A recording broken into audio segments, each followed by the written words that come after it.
आंदोलन करत असलेल्या शिक्षकांचं शिष्टमंडळ मुख्यमंत्र्यांच्या भेटीला दाखल झाले। गिरीश महाजन यांच्या भेटीनंतर शिक्षक आता मुख्यमंत्र्यांची भेट घेत आहेत। मंत्री गिरीश महाजन देखील मुख्यमंत्र्यांच्या दालनात सध्या दाखल झालेले आहेत। आझाद मैदानात शिक्षकांचं आंदोलन सुरू असून त्यांचं शिष्टमंडळ आता मुख्यमंत्र्यांसोबत झालेल्या चर्चेनंतर आपलं आंदोलन मागे घेणार का, मुख्यमंत्री काय नेमका शब्द देणार हे पाहणं महत्त्वाचं असेल। मुंबईतील आझाद मैदानावर विविध मागण्यांसाठी विनाअनुदानित शिक्षकांचं सध्या आंदोलन सुरू आहे। शरद पवारांनी आंदोलनस्थळी जाऊन त्यांची भेट घेतली। राज्यात शिक्षकांचा सन्मान व्हायलाच हवा, त्यांच्यावर संघर्षाची वेळ येऊ देऊ नका असं पवार म्हणाले।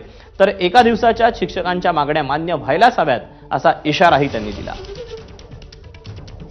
आज बैठक आहे, बैठकीत निर्णय झाल्याच्या नंतर जी.आर. करायला अर्थ खात्याकडे जावं लागतं, सामान्य प्रशासनाकडे जावं लागतं।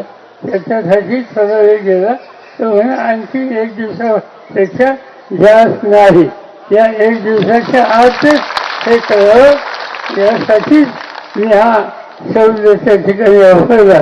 तुम्ही काही चिंता करू नका।